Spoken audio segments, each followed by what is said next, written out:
You started sketching, you did not know that it was going to take you to where you are at today. Will you say that it is that love for arts that eventually took you into the world of fashion? Because you could have gone elsewhere, you could have practiced your art in another form. Yes. In life, they say water naturally find level. What I'm doing today is I will say, boldly say it with all sense of humility, I'm called to do fashion. I dream, sleep, everything I do is about fashion. And as a designer, you must know how to create. You must be creative, you must know how to illustrate. That has really helped me a lot. Illustration is key to fashion designing. Yeah. You started fashion in the early 90s, about 93. Yes, you started your fashion industry in the year 1993. Looking at that journey, take us through it till from where you started, because I've heard a lot really about how you started, but we want to hear it from you. Let's hear it from the horse's mouth. I started in 1993, September to be precise, when two of my friends asked me to go into fashion design. I was a bit confused because it didn't occur to me to go into fashion, but inside me, illustration is part of my life. So what I did is, that's okay. So I approached an established tailor around K2 then, my neighborhood. So I talked to the man. So it's possible I want to learn cutting, learn much about sewing. He said something to me. He said, that would be nice because even in this neighborhood, we all know you that you dress well. So come. So I approached him. I was enrolled for 6 months. During that 6 months, what I did then is I printed complimentary card. I go from office to office. Tuesday, Thursday, Saturday, I go different offices, share my complimentary card. My friends I knew back in Delta, who were in Lagos then. Okay. So, but Monday, Wednesday, and Friday, I go for training. So after that 6 months, I wasn't too satisfied. So I added additional 3 months to get more training. The rest is history. So I started working. I working from my room then in K2. Yes. Face me, I face you, they call it face you. So working from my room, I was able to trying to raise money to get my first shop then. It wasn't easy. Things were rough. Luckily for me, I met RMD. That's Richard Mufeda. Yes.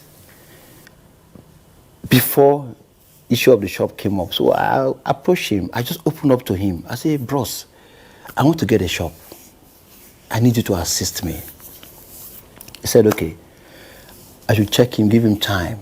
Then he just finished his movie, Out of Bound. Okay. He spent so much money on the movie. So I should give him time. I actually gave him time.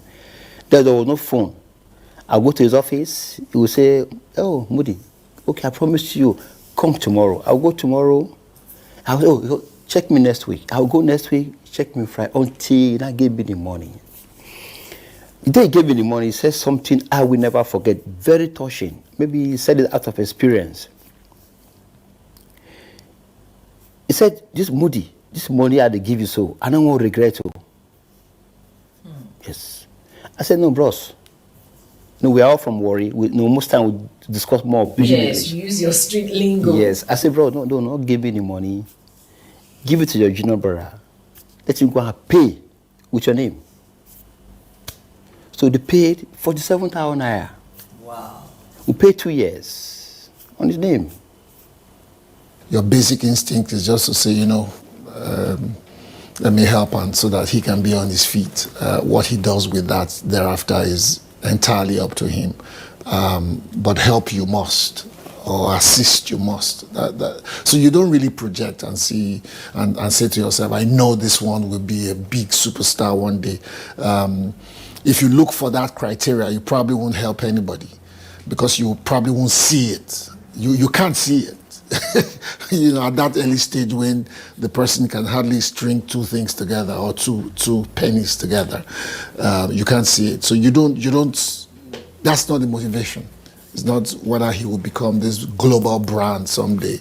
It is more of so that he can succeed at what he does. So at least he can have a fair chance to succeed at what he does.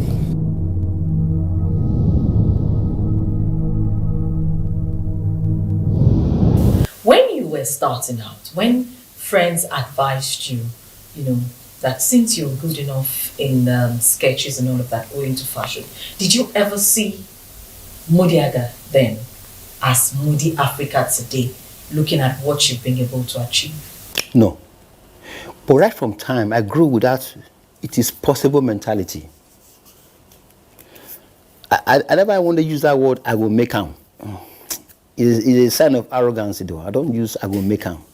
It is possible. That have really helped me a lot. That So it is for you, possible. nothing is impossible. It is possible. Just keep working. Most times I use myself as an example that hard work pays. Hard work pays. You go through pain to survive, but at the end of the day, you will smile. And when you say achievement might not be naira and kobo, but you fulfill it, I'm happy with what I'm doing. I'm touching lives. That is the value of what I do. I attach so much value to what I do. Yeah. Now, Moody Africa today is a fashion brand that is known not just in Nigeria, but across the West African frontiers, and you've even conquered beyond Africa. What inspired you to take fashion out of Nigeria, especially at that time when Nigerian fashion was hardly known anywhere? But you took that bold step, being the first Nigerian designer to take Nigerian designs out of this country. What was it that inspired, that gave you that confidence or that impetus to take it out? Fashion is universal. Once something is good, if it doesn't speak language, it's good, people buy. There was something a man said to me. I went to Nairobi, Kenya. Before I come to the question you asked me. I was at the airport, filling immigration form. And a woman just walked up to me, a Kenyan. I said, good evening. I said, good evening, man. Are you Moody, the fashion designer in Nigeria? I said, yes. Oh, my husband buy your clothes. I have a shop in Nairobi. Oh, let me call him. He just called the husband. And we discussed. The man was so happy. That day I felt very good because that shows that I'm touching lives in different parts of country. So that for me is like a joy to me. So beyond the money I'm making. And above all, I'm equally adding value to my country. It's a good image. And so what actually prepared me to move my brand outside Nigeria? 1999, in 2009, I was invited to Ghana by Ambassador Musli Obanikoro. He was ambassador to Ghana then. They did a party for him to host him. I was invited. He personally invited me. So I was there for 2 nights. So at the party, I saw people wear what they wore. I said, no, there's a market here. So I took time, went around the town with a taxi. I just saw that there's a market here. So I would just approach him. I opened up to him, said, sir, Your Excellency, I need to open a shop here. He gave me the go-ahead. He said, Moody, I will encourage you. The embassy will surely give you backing. Make sure you get everything done properly. So I got a lawyer, registered my business first, got an auditor, then I got a first shop, started working. I encouraged him to look beyond the shores of Nigeria. So when I became an ambassador, it was very easy for me to invite him. I invited him to come over, and he did. And in the course of his visitation, I took him to President Kufuor, who was then the president. And I introduced him, and I told President Kufuor to give the young man a chance by patronizing him. And he did. And from there, he came back to me and told me that he wanted to have a branch within Accra. And I encouraged him. I made some provisions for him in terms of transportation and assistance, in terms of a tour guide. So eventually, Moody was able to put things together, and he opened a branch in Accra during my tenure as High Commissioner. And I also did not disappoint him by ensuring that most of my colleagues were also on hand during the opening ceremony to support him. He's an individual you can use as a good example of what Nigerian spirit is all about. Because when you see a young man who is not ready to cut corners, his focus is how to use his God-given talent to better himself and also to showcase to the whole world what Africans can do in terms of fashion.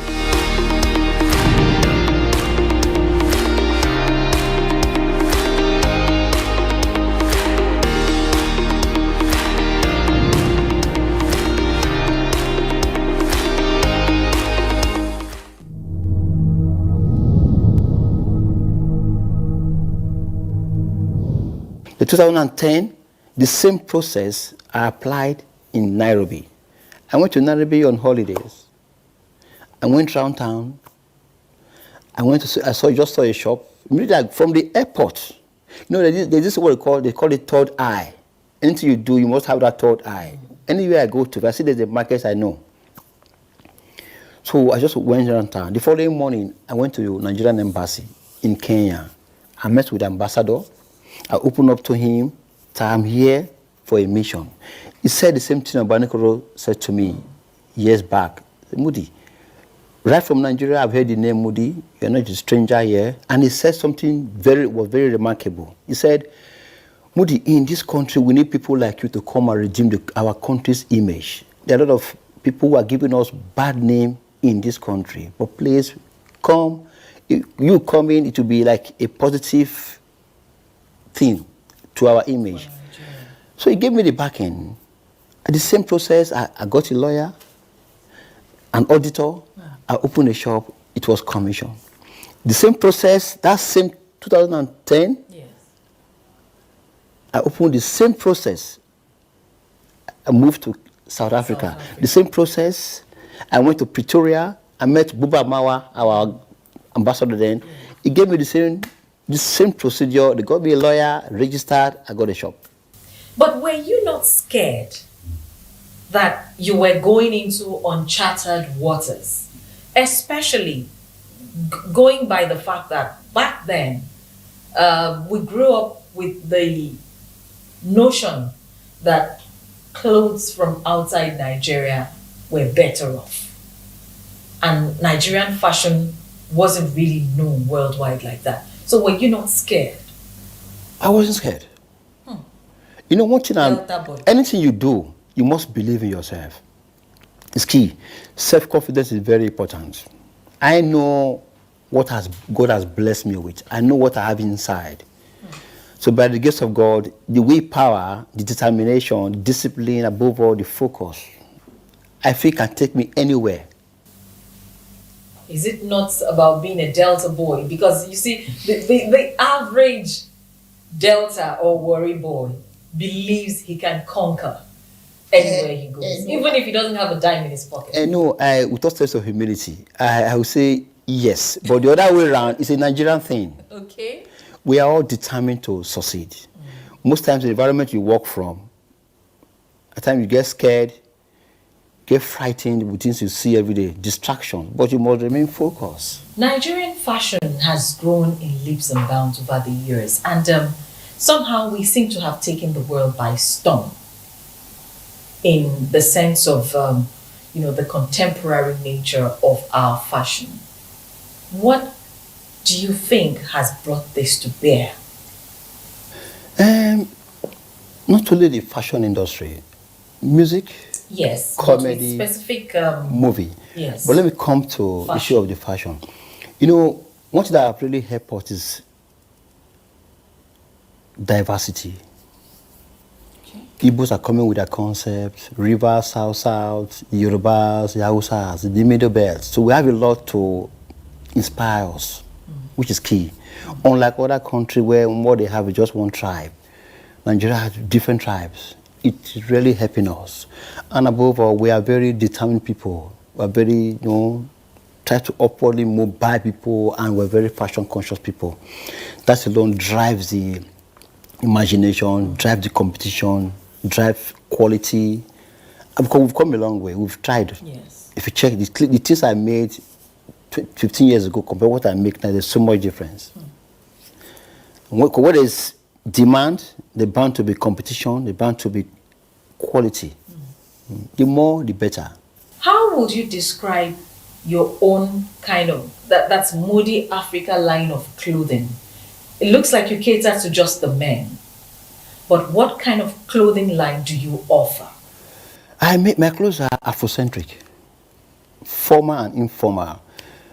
The clothes I make is with slippers, you can look casual. With shoes, you call dressy. It depends on your mood. So they cut across. That's why it's easier for me to penetrate into other African countries. Not the typical Nigerian traditional outfits. Very retro. What you can wear to anywhere. Depends on the mood. On the mood. Why do you cater to just the men folk alone? I used to make for females, but I stopped about 10 years ago. Why? I want to focus on the men. There are designers that make for only women. Yes. So I want to focus on the men so I can understand the man body chemistry. Yeah, you're a man. Yeah. So you already understand the man's body chemistry. No. If a man walk into my office, even without taking measurement, I can determine your size. And above all, I want to focus. There's a lot of distraction when you start making for women. Sorry, with due respect. I was waiting for you to say that. So with due respect, but there's so much pressure. I want to focus on the men alone. Okay. And there's so much sanity for me. When you look at your journey over the years, you started in 1993 and you have come so far. In spite of the never say die spirit which you have had, I'm sure that there have been some times that maybe you almost wanted to call it quits with challenges. How has it been? Let us into some major challenges that you have encountered in your journey. There's never a day I had the mind of quitting. Why? Because passion is what you do with so much passion. The money might not come, but you're happy. But there are two particular moments I will never forget. My first shop, I got through RMD. When the rent expired, tried to raise money to renew the rent. I went to a friend, it's like a senior friend, to loan me how much then? I needed about 20,000 naira. To add to what I had then to pay to renew the rent. Because I couldn't go back to RMD now. So he said something that we never, he said, Moody, forget this work. This work will not pay you. Wow. And he mentioned about 5 designers in Nigeria. I don't want to mention their names here. Who he was referring to. Those people, they're not making money now. Moody, you have style, you have talent, you dress well, you have taste. Don't worry. I have a friend who goes to Italy to bring in clothes. I will link him up to you, link him you guys so you can take clothes for him and sell. You make more money than designing clothes. Tears, you know why? Because I went to him for a different reason, trying to discourage me. Yes. One. Then another time, the struggling moment, no other time to struggle. A friend of mine, he saw me at the bus stop. I was going to deliver clothes on the island from Antony. He saw me by the bus stop. I had about 2 carrier bags. Somebody, wow, this work. When you want to buy a car from this work. Wow. And he said it. That's like big. a question, yes. Somebody, which year you want to buy a car from this work? But that, my friend, today, we still relate. And he has seen what God has done for you. No, he's happy. We're still, where we grew up together in Delta, so we all moved to Lagos. The question was very touching, but... So those were times that you really felt low in your spirit, but you decided to forge ahead. That it is possible.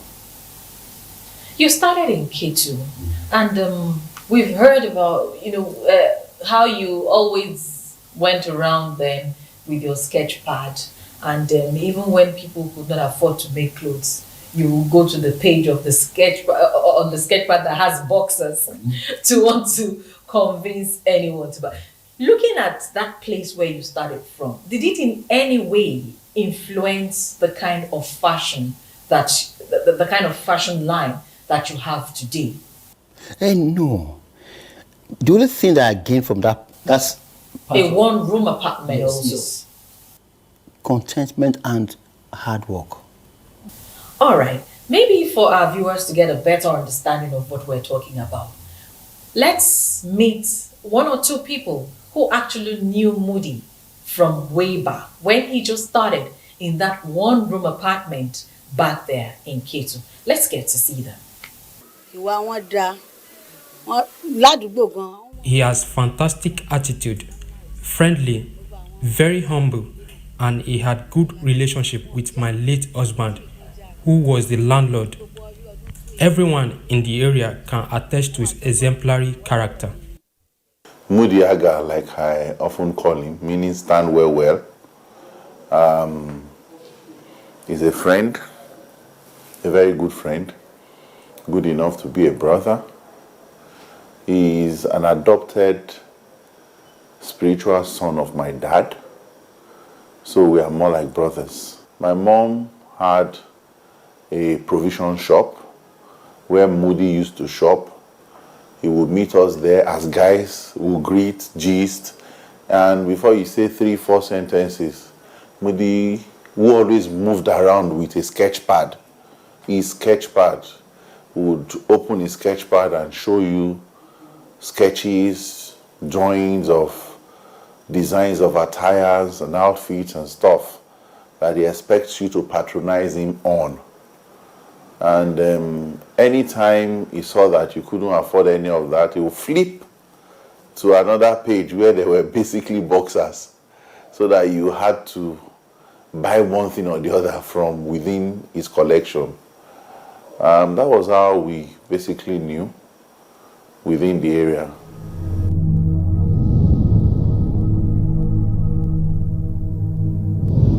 The program is still Executive Discuss, and we have just seen the roots from where Moody Africa took off. Back to our discussion now, Moody. I mean, that was quite interesting, knowing that you started from that one-room apartment, and the house still stands. Yeah.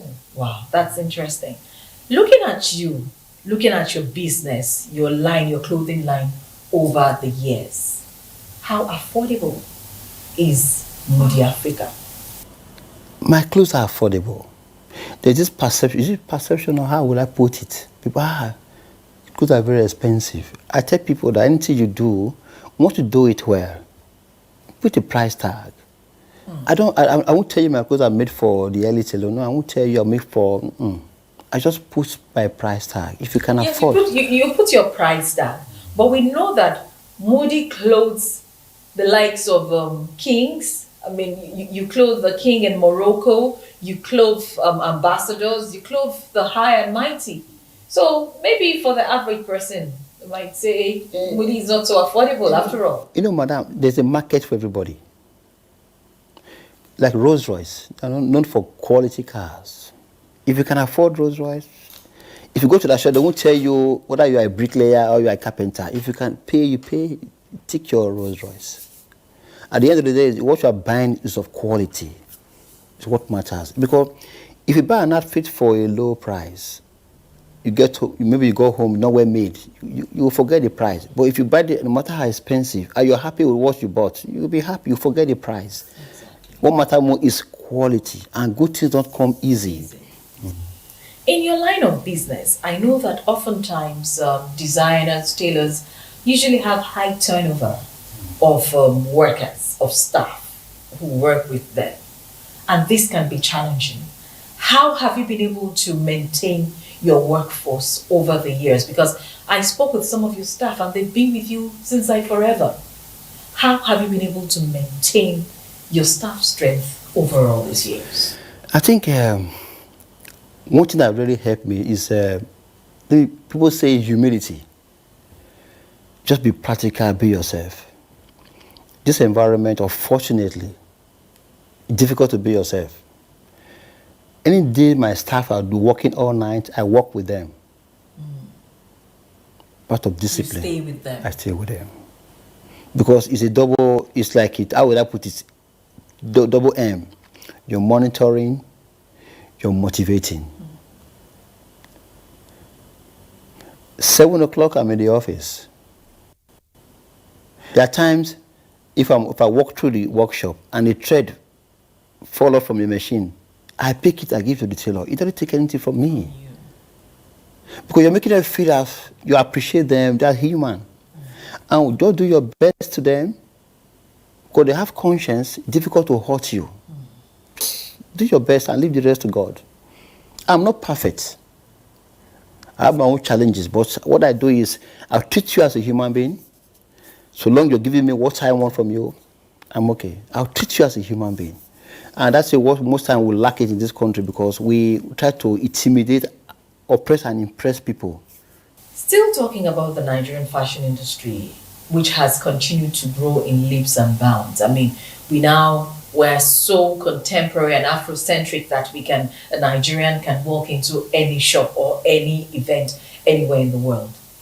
What has helped to keep your level of creativity going by the fact that every day we have emerging fashion designers who are bringing something new to the table? What is it that has kept Moody Africa going strong? You said something, I'm an artist. And as an artist, you must keep inventing, you must keep thinking. I think a lot. That's one thing. I can be with you now, be just but my mind is gone. I think a lot. And the day I stop thinking, that will be the end of Moody. Because you must keep coming out with ideas. Because the market is waiting for something fresh. Yes. On a daily basis, I know that Moody is a very busy man. But take us through what your day entails. What time does your day start? How does it start? What do you do? And take us through the rest of the day. Normally what I do, I go to bed, depends on my schedule. If I wake up in the morning, 5:30, at times I wake up 4:30, 4:45, depends on my mood. Any day I'm under pressure, maybe I have so many things to work on. I wake up by 5:30, pray, thank God for another day, take my water, do a little bit of aerobic in the house, or do a workout within my estate, take a glass of water, then shower, go to work. I leave my home 6:45 every day, and I get to the office 7 o'clock. I drive against traffic. Yeah. Okay. So 15 minutes I'm in the office. I get to the office, look around, put everything in place. Then we do our normal prayer in the office. Then we open to customers. Work till when I close 6 o'clock. And you work Mondays through Friday. Okay. You say maybe once a while, if I have Saturday pressure work, I go to Saturday work. All right. Looking at you and having spoken to a few people about you, two things have stood out actually. One is the fact that people have said your Moody is a humble person. And another that has stood out is the fact that you believe in God. Like probably your belief in God has kept you going for this long. What's your take on that? Let me start from the issue of humility. When people say Moody is humble, I take it as a compliment. But what I begin to wonder is that how come people lay emphasis on humility? It's only in Nigeria where we emphasize more of humility. I'm just this is me. I'm just playing my role as a human being. So why must I be arrogant? Because the opposite of humility is arrogance. Why must I be arrogant? I think let me put it in a very soft way. I don't know, maybe it's a Nigerian thing that we're becoming a bit too arrogant. Which is someone who is just real. Say that person is humble. Humility to me is a way of life. It's like, for instance, we have 10 of us in a room. Then about 9, maybe in the morning, they won't have the bath, just wear and go out. But the particular guy out of the 10 who bath in the morning, so that guy is very clean. He's supposed to bath in the morning. It's a way of life. It's a way of life. Yes, humility to me. Why must I be arrogant? Why? And your belief in God? Apart from being a Christian, I know inside this world, God brought me to this world to perform my own duty. And I thank God for health, good life, talent. I believe so much in God. God first for me before any other thing. What are your likes and dislikes? Let me start from Apart from let me fashion. start from dislike. Okay. I can't stand people that are lazy. I can't stand lazy people. Shit, no. If you are lazy and you are dirty, no. I can't stand. Two things that put me off. Laziness And two things that actually helped me is, they said it's in the Bible. Cleanliness is next to godliness. Hard work pays. So those are your dislikes. Yes. What does Moody like? I like life. I like life generally. I like life. Life is good. All the things we are seeing now is all by God. The clothes I make is God gives the talent to create it. So I cherish anything. I like good life. Well, we have been speaking with Moody Africa, as he's popularly known. It's still executive discuss, but let's take a break now. We will talk to a few people also who have known Moody. He has mentioned one or two names here. So we wouldn't be doing justice to this particular episode of the program if we do not bring those people to you. Let's find out who Moody is to other people, seeing other parts of him. I think he's very Afrocentric. That's the good thing about his work, which is why he's Moody Africa, not just Nigeria. And you can, his friends, most of his friends are cut across Francophone countries and the Anglophone. Moody is so Afrocentric to the point where his holidays are within, very small and exotic places in Africa. I usually just envy how he manages to find time to integrate himself with Africa, and that has helped him establish in major African cities because he has friends across these places. And so for me, that's the mark of his own entrepreneurial spirit. I just wish him, bigger successes in the future. We experience those things that people do in secondary schools, especially in boys' school and all boys' school, And Moody was quite a very unassuming person. So today we'll be taking the chairman's remarks. We'll take updates from we'll take the technical updates, and if there are other updates from the ministers, we'll bring them to the podium to speak with us before we take on your questions and answer. So let me invite the chairman at this point to the podium for his remarks. Mr. Chairman, sir.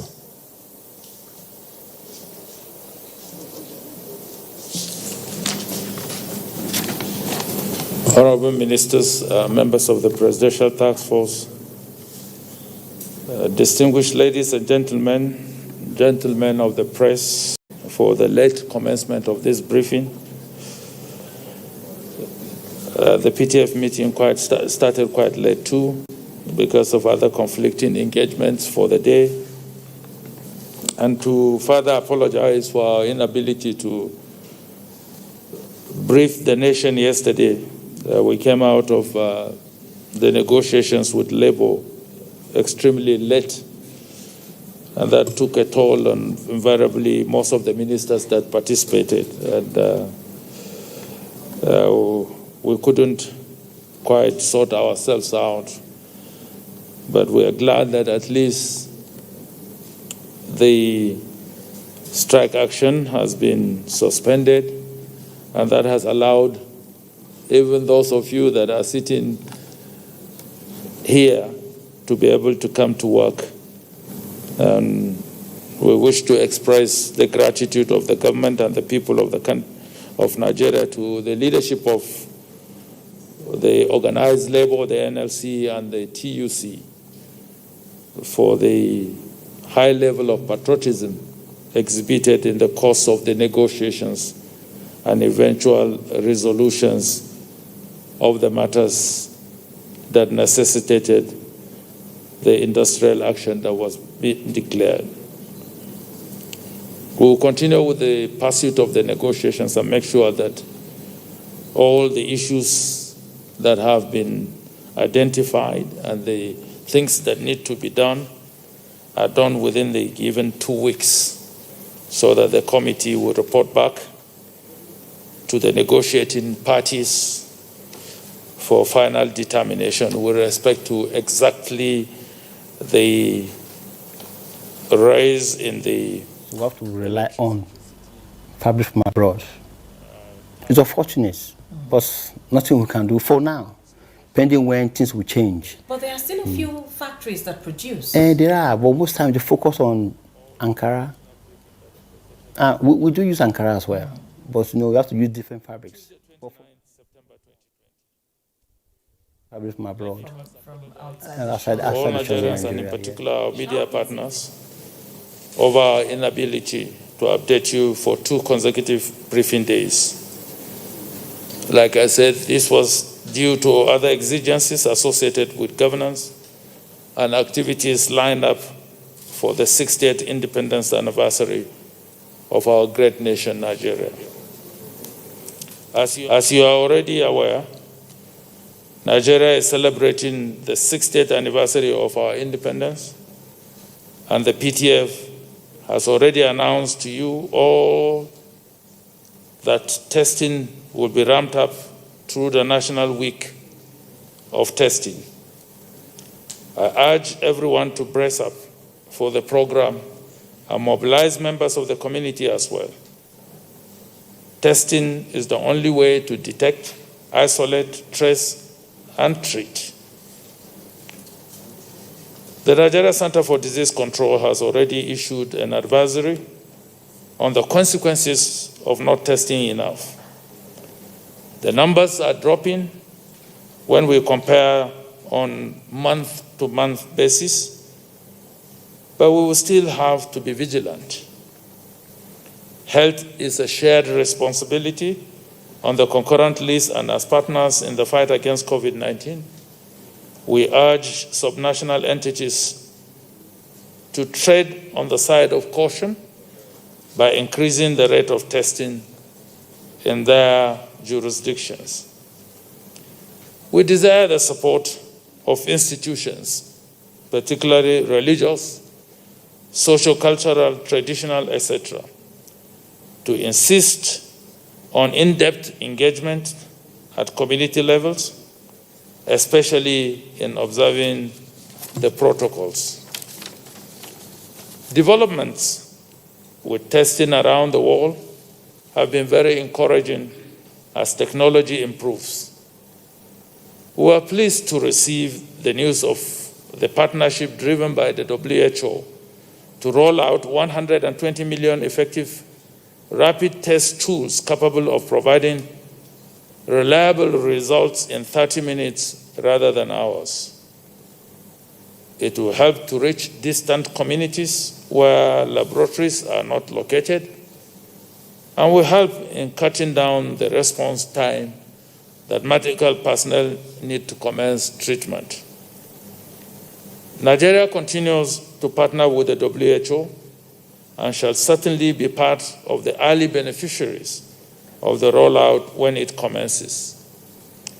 Nigeria is also contributing to the global effort in the diagnosis of COVID-19 through our research institutes, led by the Nigeria Institute for Medical Research.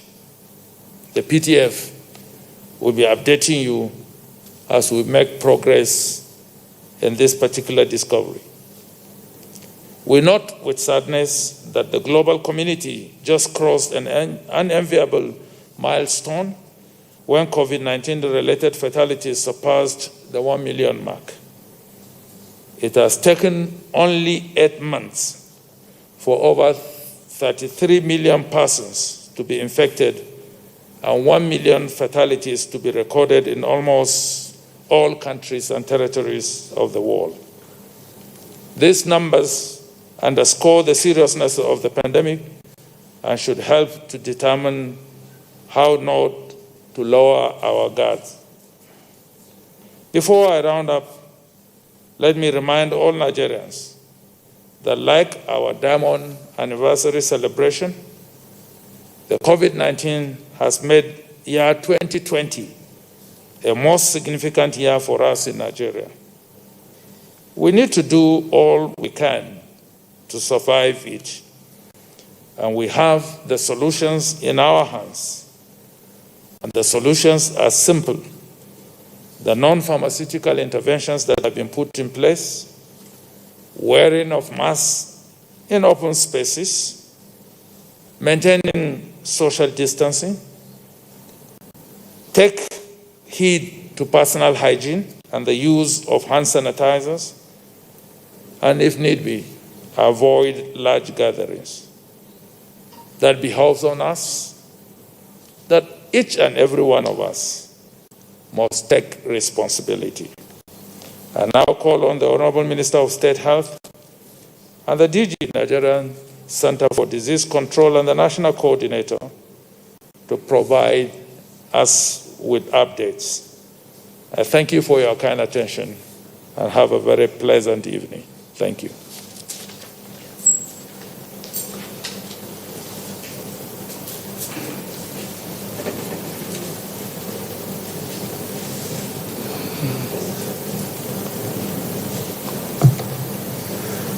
Thank you very much, Mr. Chairman of the Presidential Task Force, my colleagues, media representatives here present, distinguished ladies and gentlemen. A total of 58,460 confirmed cases have been recorded as of today, 29th day of September 2020. With 49,895 cases treated and discharged. This result is from a total of 509,555 persons tested for COVID-19. Sadly, the number of deaths arising from the disease now stands at 1,111. From the 36 states and the Federal Capital Territory. We currently have 7,454 active cases which are being managed at home or in treatment centers, with about half of them in Lagos State alone. The number of active cases has continued to drop, consistent with the general trend in Africa. We will continue to revise our discharge criteria in line with new knowledge of the disease, even as we continue to strengthen our case management pillar to provide effective and efficient quality care to all those who test positive, whether they're in our facilities or in home care. As business and schools begin to open, and as travels begin to pick up, we fear that we may have a surge in the number of cases unless we scale up surveillance and review our response plan to integrate new ways to deal with the disease. In line with this, the Nigeria Institute of Medical Research has developed a molecular test for COVID-19 that can give results in less than 40 minutes. It is the SARS-CoV-2 isothermal molecular assay, SIMA, which can be performed by low-skilled personnel with minimum training. The rollout will be very soon, as announced by the chairman of the PTF. This test, which is 10 times cheaper than the PCR, can be deployed for point-of-care detection and surveillance. The technique, which was developed by Dr. Chika Uwama, will be deployed for use as soon as it is validated by the relevant agencies of the ministry for specificity and sensitivity. I commend the management of Nigerian Institute of Medical Research, led by Professor Salako, and particularly Dr. Wama, for this laudable breakthrough. I also extend the appreciation of the federal government to the Faith Philanthropy Coalition for COVID-19 Support Fund for funding the project. And particularly, I thank the chairman of that coalition in the person of Fola Diola. Government will continue to support every genuine initiative that contributes to our response plan. On Friday, 25th September 2020, we had the privilege of performing the commissioning and handing over of the Infectious Disease Center at the University of Abuja Teaching Hospital, which is purpose-built infectious disease treatment center as part of the commitment of the federal government to providing the necessary infrastructure and resources for infectious disease management. It will go a long way towards improving our capacity to respond to all infectious diseases. It is a fallback facility which we do not have to put to use if we observe all necessary preventive measures such as wearing face masks, observing respiratory hygiene, and physical distancing. In addition, we also need to ensure that we test and isolate all those with symptoms that suggest COVID-19.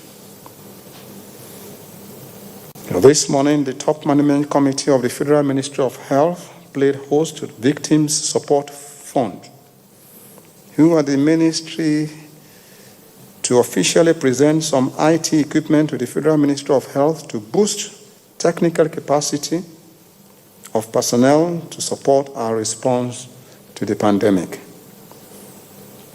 The Victim Support Fund has been supporting the Ministerial Expert Advisory Committee on COVID-19.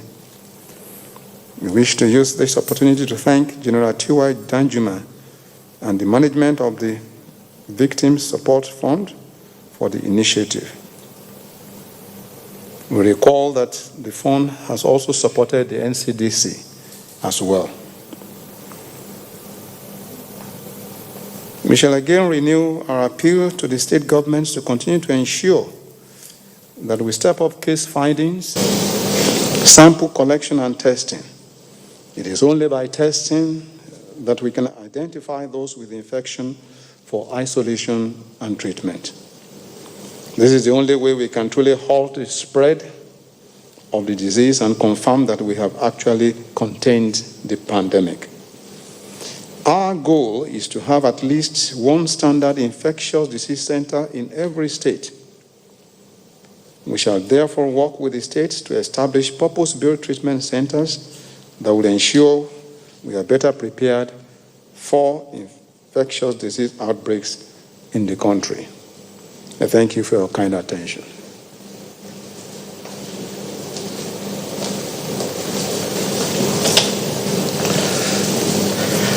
Secretary to the Government of the Federation and Chair of the Presidential Task Force, Honorable Ministers of Health, Directors, colleagues, gentlemen of the press. Our social media platforms have been abuzz with issues related to the Nigeria international travel platform. So I decided to use this opportunity to address some of these issues.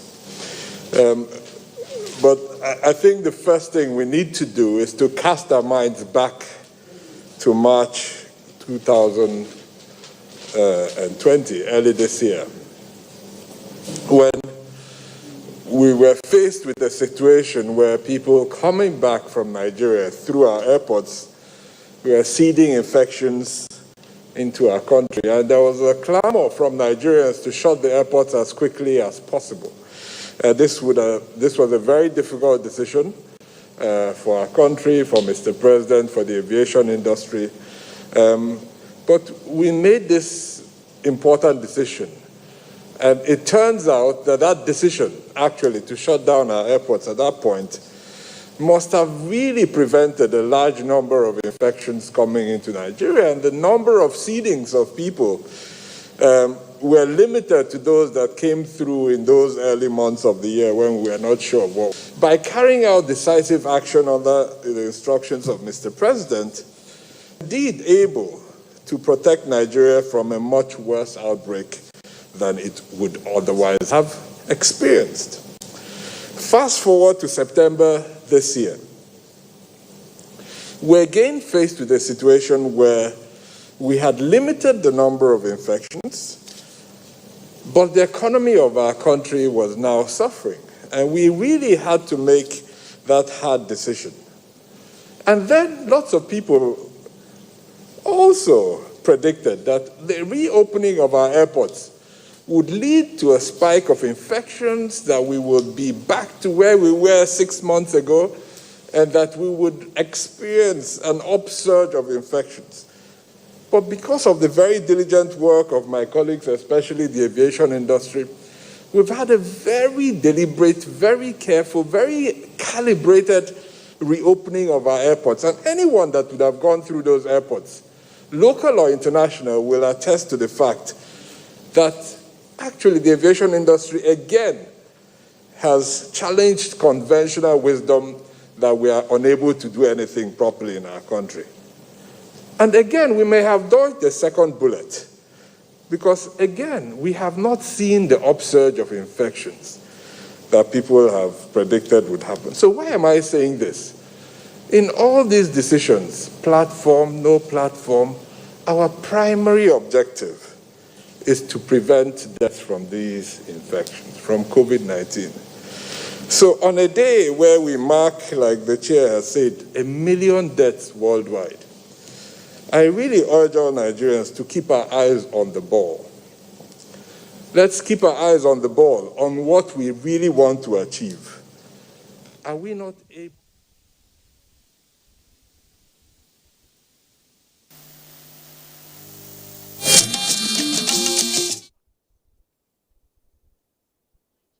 His mother was on the way back from the US, and he wanted my number to give to the mom, and was very afraid because his mother had watched a certain WhatsApp video that was circulating, and he wanted some assurance that his elderly mother will manage this system. I told Victor to trust the system, because I know from the data that we're collecting that for 95% of people using the portal is working. There's no single IT system rolled out in the world without some teething problems. And yes, for certain individuals, there may have been some issues which we're trying to resolve.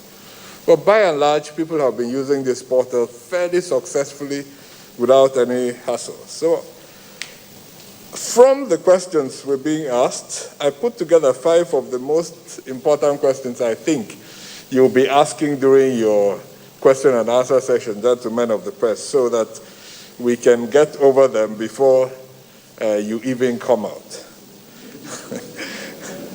So the very first one is, why do we even need a PCR test? People are asking. Every Nigerian has a right to come into the country, and we shouldn't be preventing people coming in without a PCR test. I say yes.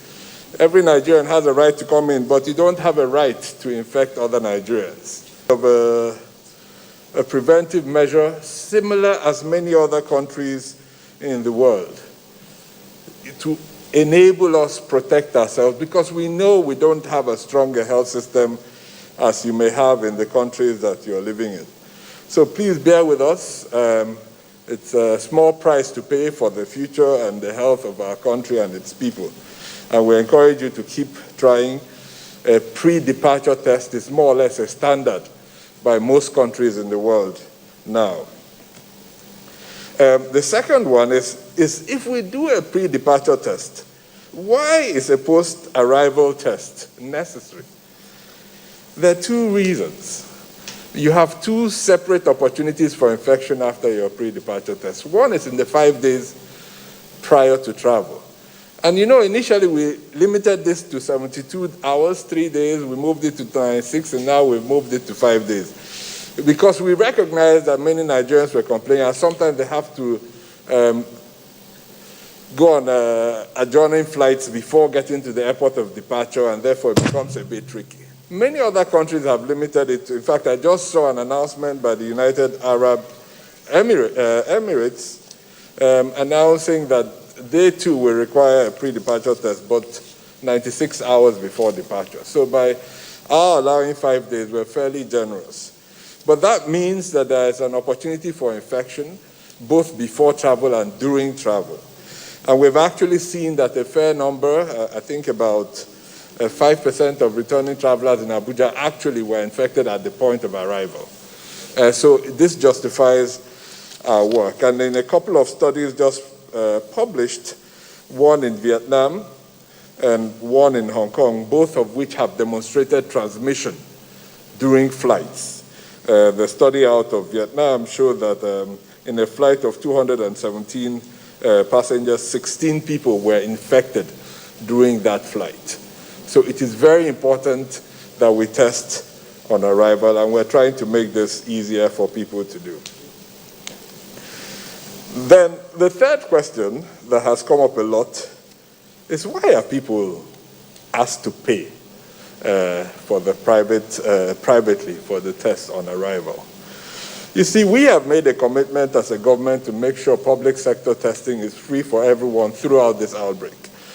Most public health tests in Nigeria previously, whether it's been Lassa, yellow fever, monkeypox, whatever we've been testing for, where there's a threat to the public, the test has always been free. And so the government of Nigeria has worked very hard to ensure that our public sector testing is free. But the test in itself is not free. Remember, somebody is paying. Somebody is always paying. So the government of Nigeria has made a decision to prioritize the public and to make sure that we enable this test to be available for everyone that needs it in the public sector. We cannot compromise that for people traveling. Travel is a choice.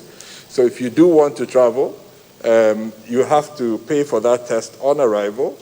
And none of those funds, not a single dime, comes to NCDC or any federal government parastatal, ministry, agency, or the PTF.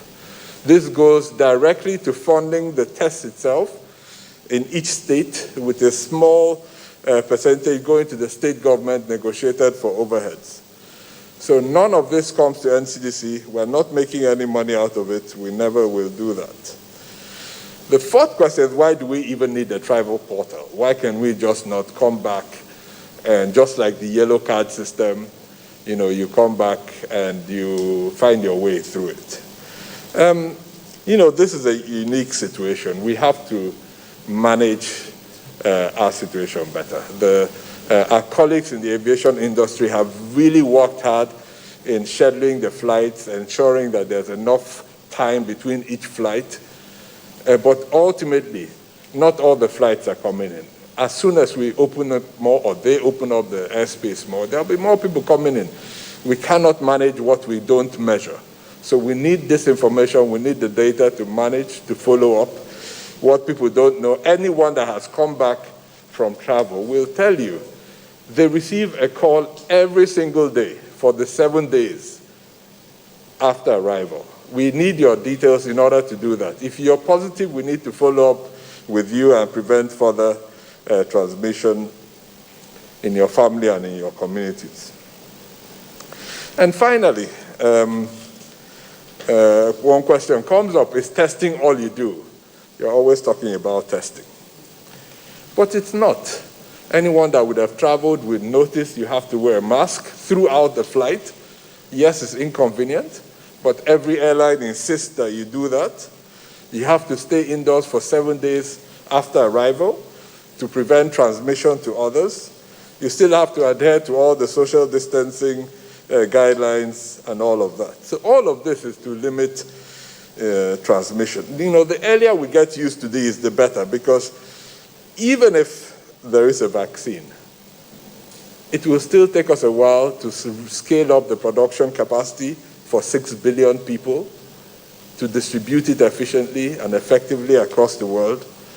So yes, there'll be teething problems. Everyone is working on this. And I'm sure that in a few weeks, just like everyone has forgotten the challenges with the call center and all the things that used to agitate us, we will get over this small bottleneck. I'll end by saying, when you're practicing as a doctor, you're only primarily concerned about the health of the patient in front of you.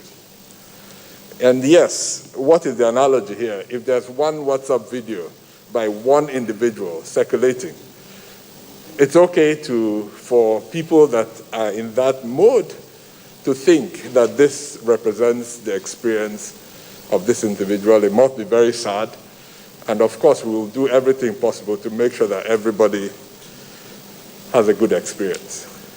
But when you work in public health, like I do, your goal is to ensure that most of the people have good health. And sometimes it means that not everybody will.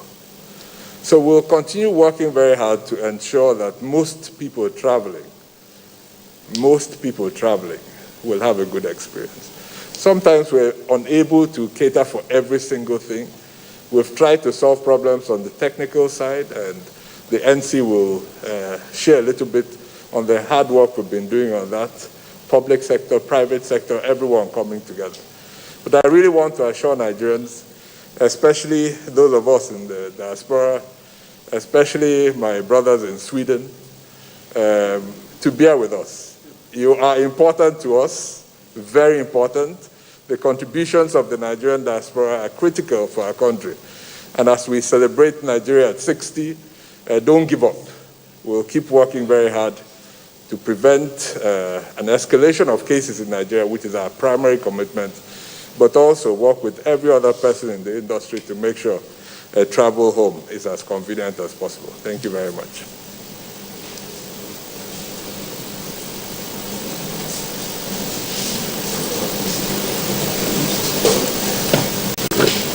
The chairman of the Presidential Task Force, honorable ministers, members of the PTF, gentlemen of the press, good evening.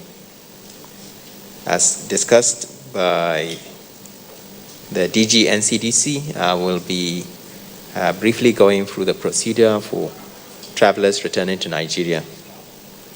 It's been approximately 4 weeks since we launched the Nigeria International Travel Portal.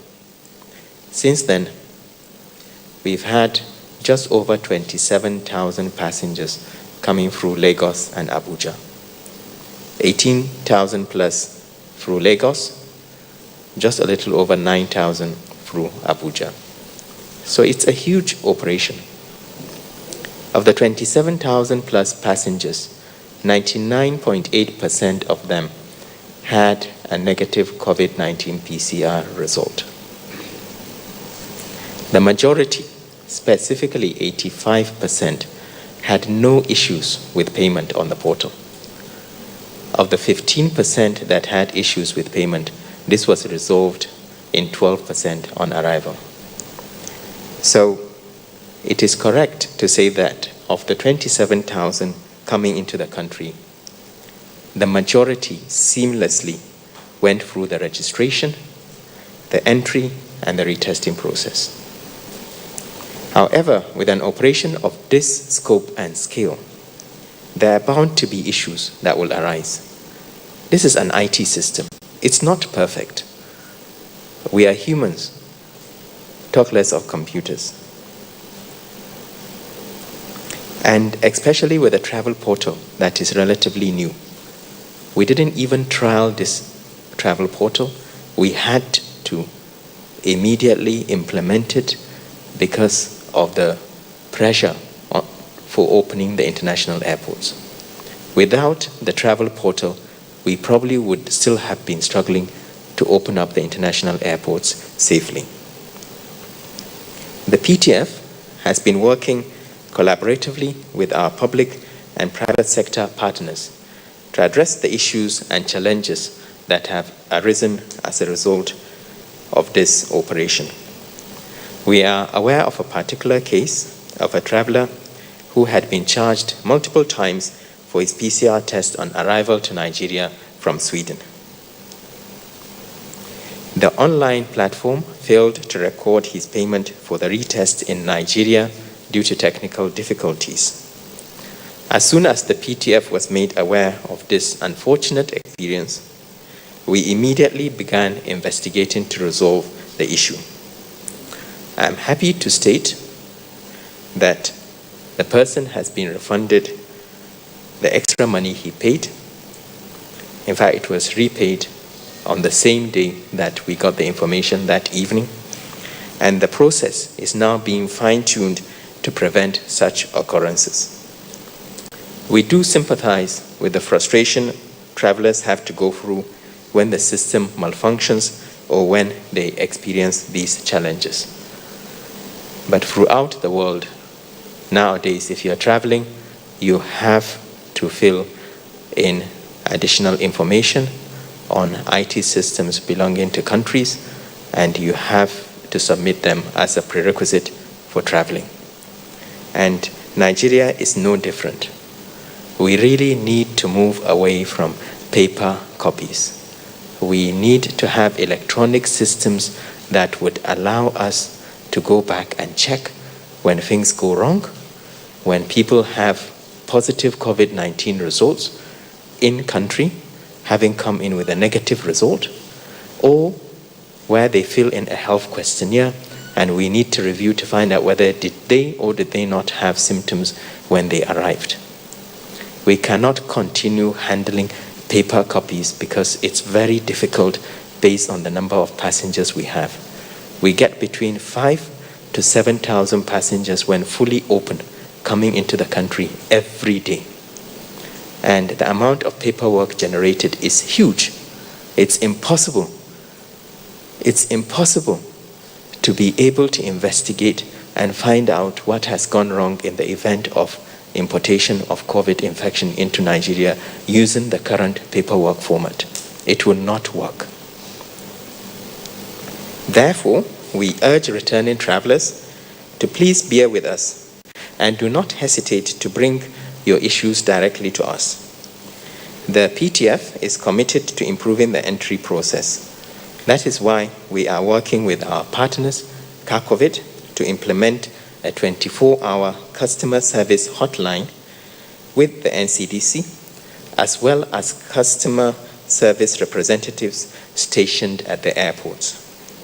However, in the interim, travelers are requested to please email us on travelportal@ncdc.gov.ng, travelportal@ncdc.gov.ng if they are having issues. We are also asking the public to support us in our efforts to significantly flatten the curve of this virus in our country. One of these measures, which the DG NCDC mentioned, is the need for us to have a repeat test at day 7. The reason being that when you come into the country having had a COVID-19 PCR test that's negative up to 5 days before departing your exit country, and you are tested at the airport, you have a less than 10% chance of being picked up if you are going to seroconvert. And indeed, we have been proven right. Of the 2,403 passengers that were tested in Lagos when we started this exercise, 80 were positive. And meanwhile, they had negative COVID-19 PCR test. I can assure you, if we had tested them on arrival at the airport, we wouldn't have picked them up. If we had, we probably would have picked just a handful. So, out of 2,400 passengers, you pick 80. If we start running at full blast with 5,000 to 7,000 passengers every day, how many will you be missing if you do not look for it? If we had a system of enforcement of isolation, such that everybody coming into the country self-isolates effectively for 2 weeks, you do not need to do the testing because we know that he will not transmit to anybody else. But we don't have that luxury of checking. Neither do we have the resources to check and enforce this. Therefore, our only option is to pick up people that are likely to become infectious fairly early on, with the best chance, which would have been at around day 7. And that's why we are testing at day 7 after arrival. In terms of resolving technical difficulties, for passengers facing issues with the portal, please visit the frequently asked questions under help and support on the online portal, which is nitp.ncdc.gov.ng/on-boarding/help/FAQ. If you are debited for a failed payment or debited more than once, please follow the following steps. Contact your bank providing transaction details, including transaction date, amount, and transaction reference. Your bank will then log a request from the acquiring bank where applicable. I'm sure a lot of us would have been debited more than once, and we do have a process that allows us to reclaim our money. This is not going to be any different for passengers. So please, not to panic.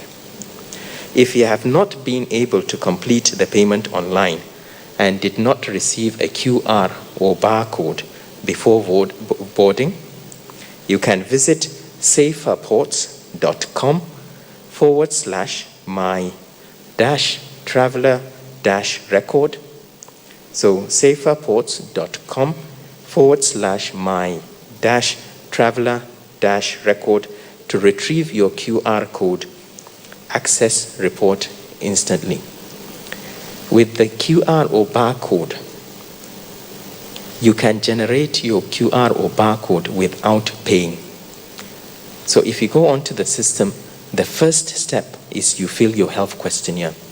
The second step is you upload your COVID-19 PCR result. The last stage is when you pay.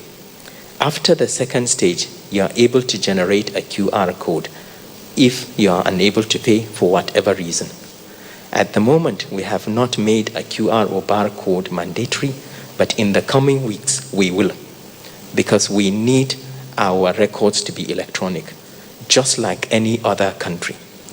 So as we wait for the portal to be fully stabilized, we need passengers to go in and fill those details. If they do not fill those details in the coming weeks, they will not be able to board. And this is independent of payment. So we are not punishing Nigerians for not paying, but there will certainly be penalties for not putting your electronic details on the system. So, as a temporary measure, passengers will be required to pay the COVID-19 PCR test on arrival in Nigeria if they are unable to. But it's worth saying that passengers without a QR code at the moment may face longer delays, and indeed are facing longer delays on arrival in Nigeria before exiting the airport. If you must correct information already provided, then please email travelportal@ncdc.gov.ng with the email subject correction of travel portal. I will briefly mention a few things about private laboratory testing. Please understand that we are asking everyone to conduct 2 PCR tests, as I said, one before departure and another 7 days after arrival. Please note that these tests are being conducted by private labs found on the travel portal. Do not pay laboratories that are not registered in the travel portal. As mentioned before, we have had cases of positives, and this is one of the reasons why we continue to consider the day 7 testing absolutely necessary. The cost of the PCR test has been raised repeatedly. Just to clarify, as mentioned by the DG and CDC, no federal government agency is receiving these funds. The negotiation for the cost is between the state governments where the private labs are and the private labs themselves. The charges range between 35,600 for the Kano portal, which we are just about to operationalize, to 50,400 naira for Lagos. We continue to urge private laboratories to fulfill the requirements to get onto the portal, because as we do that, the cost will come down. As we saw with the Abuja portal, the cost has come down from 42,500 to 39,600 or so. And we believe with more laboratories coming onto the portal, we'll be able to push this cost even further down. And in the future, it may be possible to have a more rapid test that is more cost effective. In terms of where you do your test, the portal will be changing. The question will no longer be where are you arriving, whether Abuja or Lagos. It will be where will you be at day 7. And you'll be able to choose based on day 7 your sample collection centers. We are aware that it's impossible to have sample collection centers in every single city in the country, but we are already making significant progress. We've opened a lab in Kano, and we'll be opening a lot of sample collection centers across the country over the next few days so that it will be easier for passengers. But wherever you are, if you pay for a test on the portal, it's the responsibility of the laboratory that you have paid to make sure your sample is collected. You do not need to come back to Abuja or Lagos for your sample to be collected. If there is no private laboratory in your state of final destination, the laboratory you have chosen for your test during registration will make arrangements to have your sample taken at a designated lab. And we are working very closely with other states to create a mechanism for private testing. We've already approached about 6 or 7 states that already have private labs in their states. But to see a list of accredited private laboratories, especially if you are traveling out of the country, you can visit the NCDC website, the microsite, covid19.ncdc.gov.ng/private labs/. Finally, as is evident in many parts of the world, COVID-19 continues to pose a significant danger and challenge to all of us. And as the world begins to embrace following the resumption of travel and the repatriation process, we will continue to address new challenges as they arise. As mentioned by the DG NCDC, there will be some inconvenience. We plead with the public to please understand with us as we continue to make this process more streamlined and easier to navigate. The International Travel Portal for Nigeria is our innovation for controlling the spread of COVID-19. And indeed, as a country in Africa, we are one of the few countries that actually have a functional travel portal. This makes travel possible, and it makes it seamless for the travelers. The task force, CACOVID, and other partners will continue to work relentlessly to ensure that the challenges we are facing are dealt with swiftly. Hopefully, as we open up the customer service support center, it should be easier for passengers to reach out if they are having issues. Some of the issues we have seen on the social media are issues that could have easily been resolved if they had reached out to the right person. So information is obviously key. The PTF appreciates everyone's patience, cooperation, and understanding as we resolve these technical issues and continue to facilitate international air travel safely. I would like to, in particular, thank the Coalition Against COVID for the amount of support they have provided the federal government, the amount of time they have spent with us in the evenings, including chief executives of banks, very busy people, working on this travel portal to make sure that the experience of passengers in Nigeria is as comfortable as possible. And finally, on a more personal note, I would like to acknowledge the retirement of the Permanent Secretary, General Services Office, Mr. Olusegun Adekunle, and thank him for supporting the PTF. Thank you for supporting our country at a very difficult time. Thank you.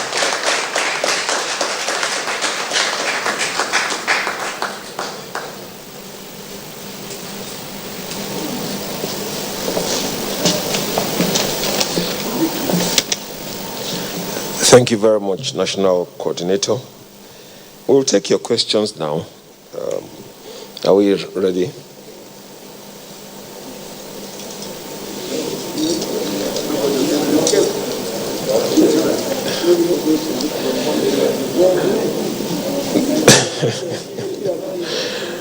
Today is a special day, so no questions today.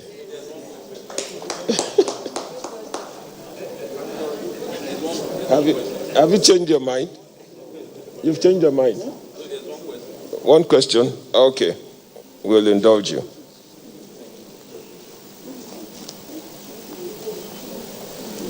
Good evening, Chairman and members of the PTF. My name is Mitaire Ikben. I report for the NTA. My question is for the Minister of State Health. With respect to the test which you talked about, we want to know if the test will be using swab or blood samples, and how soon will it be deployed? No, before deployment, you said it will go through a validation process. So how long will that validation process last before deployment? Then for the national coordinator of the PTF, we understand that you said actually before now that children are not expected to pay for the test, but just like other teething problems which you clarified here today at this briefing, we understand that some passengers are still having issues with the port health workers with respect to children paying or not paying for the test. So you may wish to also clarify that. Thank you.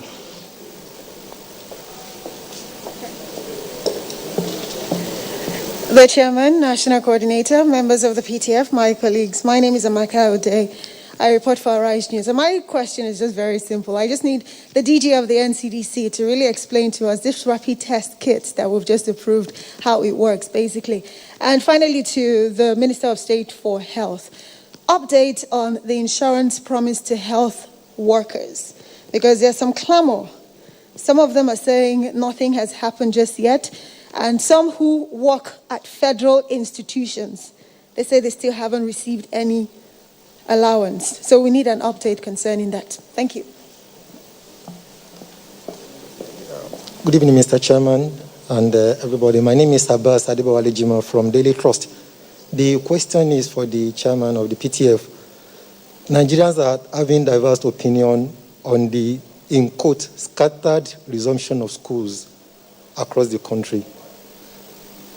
Uncoordinated resumption of schools, to use words that were received. Now, so Nigerians were worried that where is the promised national coordination for the response to the global pandemic that is affecting Nigerians? Then on behalf of my colleagues, the OSGF Press Corps, we want to wish the retiring PAMSEC GSO, Mr. Adekunle, the best of all his endeavors. Thank you.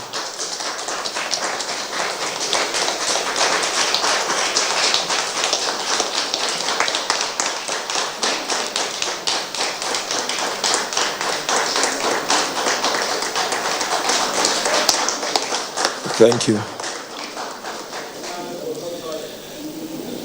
We've taken the questions and we'll be receiving responses from the Honorable Minister of State for Health, followed by the DG NCDC. Thereafter, the National Coordinator will come to the podium before we invite the Chairman to... Okay. The Honorable Minister of State Education will come after the National Coordinator before we invite the Chairman to the podium. So we'll begin with the Honorable Minister of State for Health.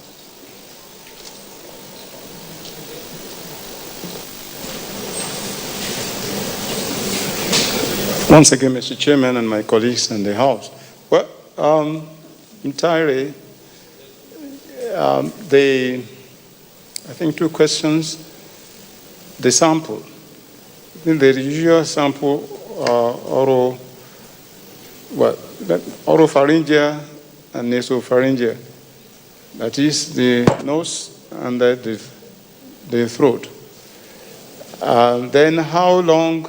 Well, you had the chairman say that the rollout will come because, in fact, the kit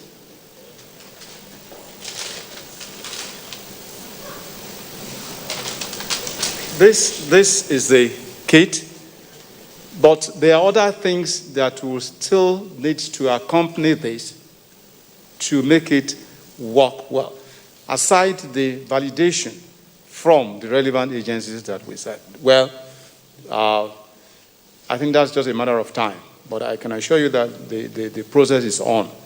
But at least let it be on record that Nigeria is not lagging behind in trying to do something regarding research to combat COVID-19. I think, Amaka, what you were asking about insurance, we made it clear. Allowances. Yes. Okay, the insurance, we did say that for every worker in the federal civil service, you have this insurance scheme that every worker is entitled to, particularly when there is a death. And once it happens, God forbid, to anyone, the next of kin or the family members will activate the process through wherever that person was serving prior to death. So it's domiciled in the office of the head of Civil Service of Federation. The allowance issue, yes, the initial projection was for 3 months, and unfortunately, because of paucity of fund, the 3-month initial projection could not even be met, but we met up till 2 months fully, then part of the 3rd month. And then we are still looking at getting the funds to pay the subsequent months.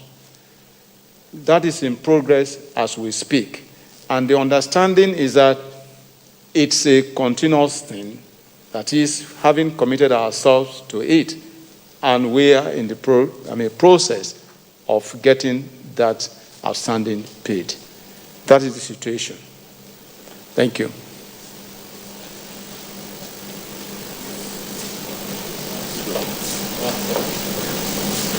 Thank you. Amaka, I think you were asking about the rapid diagnostic test kit, the antigen test that had just received emergency use licensure. That's what EUL stands for. Yes, we received that. Everyone in the world received that finally last week from WHO, so we're very happy about that. A small group is looking into right now how to implement it in Nigeria, in what circumstances to use it in. It's still not as good as a PCR test, but it's very good. So we have to define in what circumstances we will use that and in what circumstances we will stay with the PCR test. So I think by next week we'll be in a position to say exactly how we'll introduce it into the country. We already started discussions on how to get some into the country to start using. So it does provide a lot of opportunity for the country and for all of us. But just like I say with vaccines, there's no magic bullet with all the tools that we're getting. You know, whatever we have, we add it to the arsenal that we have already. And the response to this outbreak is not about testing, it's not about mass, it's not about social distancing, it's about everything. So the best chance we have is by combining all the tools that we have And we're very grateful that it looks like we have a new tool in the arsenal. It was at the center of discussions in the PTF meeting just before the press briefing, and we're all looking at how to introduce it into the system from as soon as possible. Thank you.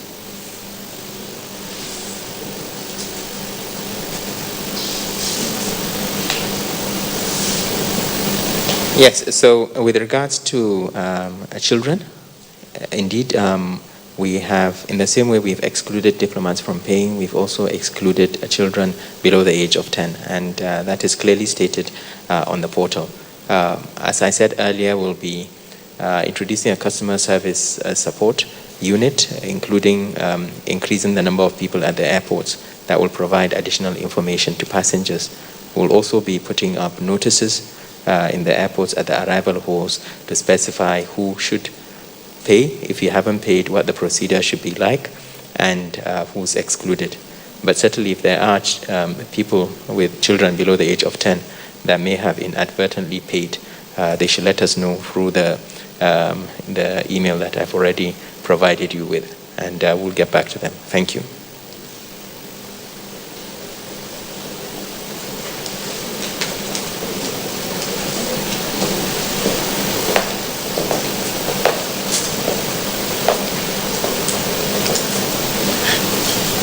Good evening, everybody.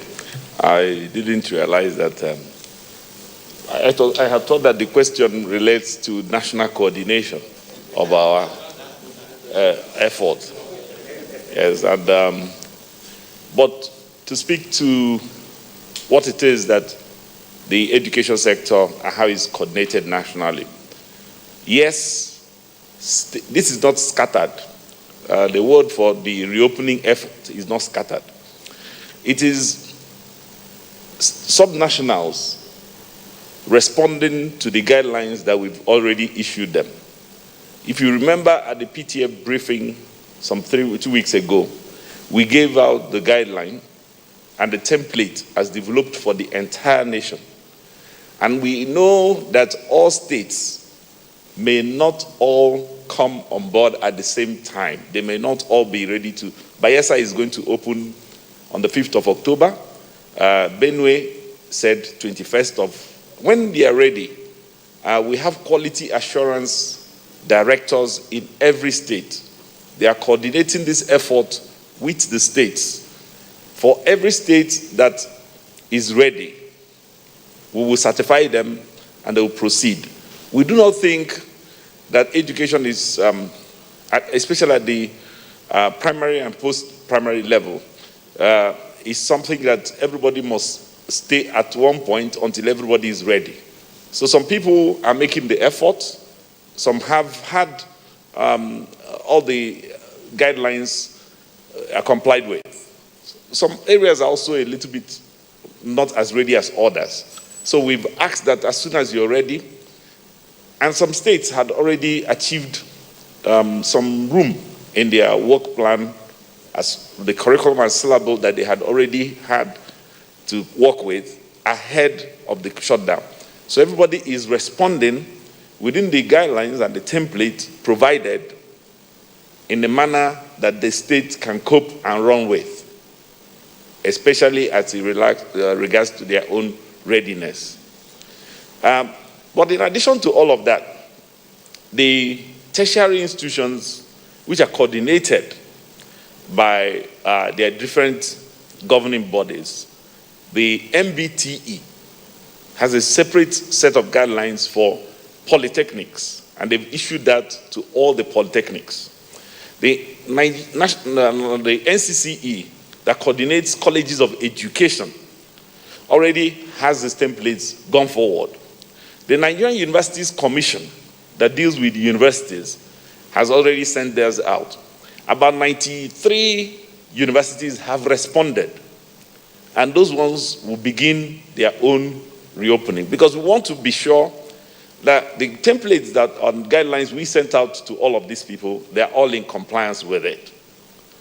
For the teachers and those who provisions that have been made in public institutions and schools around the place, they need that sort of compliance.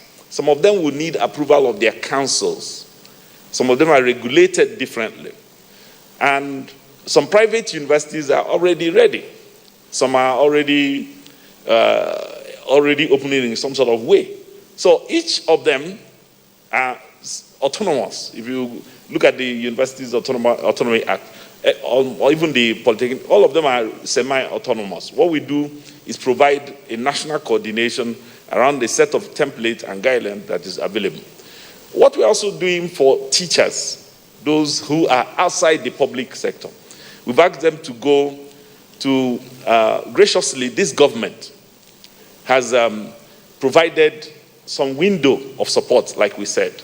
Yes, we have received a lot of, a deluge of requests, but I still think from the number of teachers we have in Nigeria, because on the 5th of October, when we begin to celebrate World Teachers Day, or when we mark World Teachers Day, I might be asked this question. So I want those who are private school teachers who have not signed on to collect their survival, I don't know what to call it, but the federal government has made that provision. But it's on the website of the Ministry of Trade and Industry.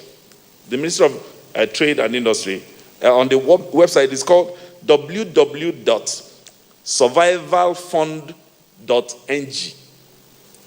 I repeat, www.survivalfund.ng. The Minister of Trade and Investment, Otumba Adebayo, and the Minister of State for Trade and Investment, Her Excellency Ambassador Miriam, have all made this portal available so that anybody who is any of our teachers nationwide and you're teaching in a private school, our case is that all the public school teachers have been earning their salaries. We don't want to lose our teachers in the private schools because their proprietors were unable to pay them. Because if we lose the teachers, it's the education sector that actually loses. So this is what the federal government has made provision for, so that you all can sign up. Like I said, we have received a lot of applications.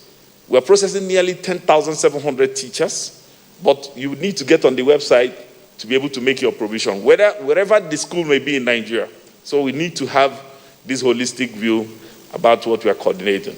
So our students, they be rest assured that their states will react, and pressure is on the state governors to be able to react quickly, and as soon as they are ready, everybody is opening along the same guidelines. We are coordinated. Thank you.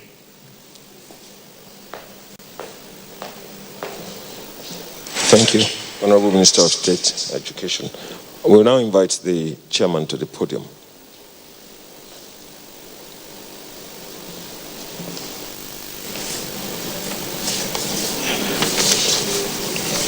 I truly believe that question was meant for the Minister of State Education, not with regards to the national response on education. Well, you see, this is what happens when you have federating units.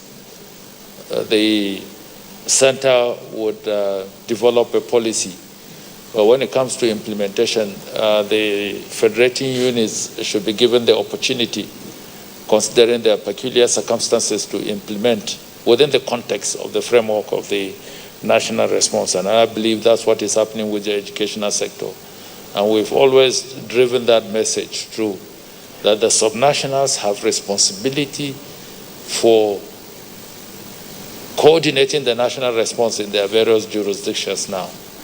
Because we've ceded that to them, we've ceded it to the community leaders, we've ceded it to the religious leaders to effectively deal with that. And I believe they are doing the best they can.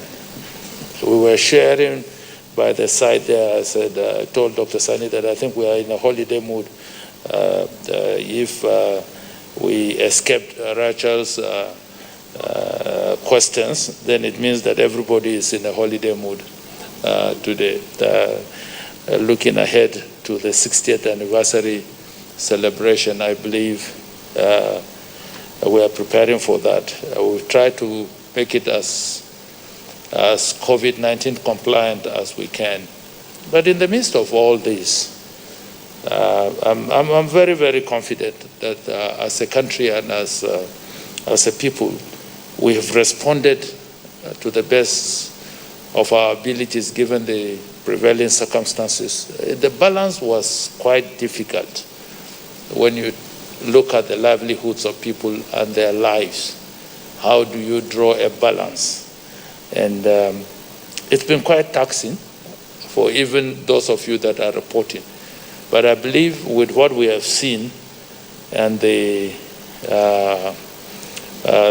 confirmations we have received even from clients outside our own territory is that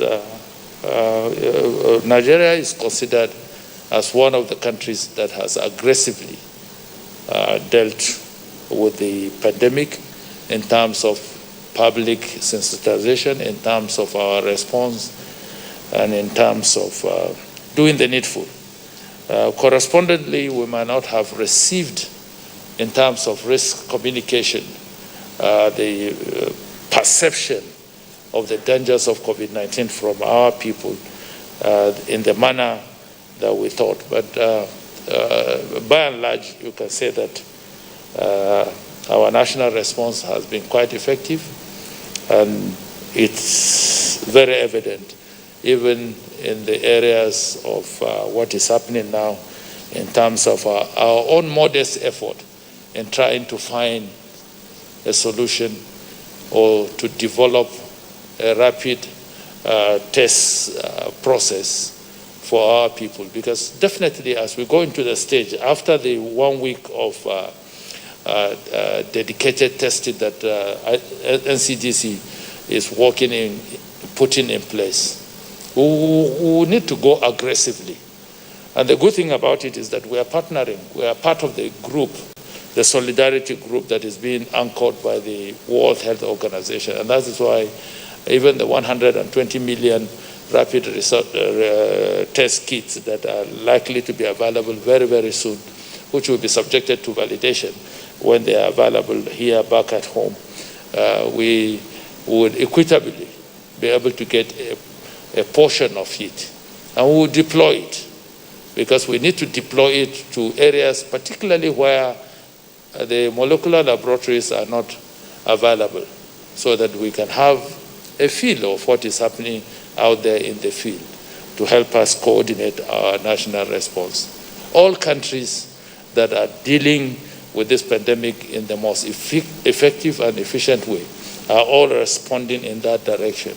And I believe that some of the policies that we have put in place, as difficult as they looked, but tremendously from the statistics that Dr. Sani has made available this evening, is indicative of the fact that if we had not done those things, we would have been dealing with a serious resurgence of the virus in our country now. We've been able to dampen the numbers, but we believe strongly that if we test more,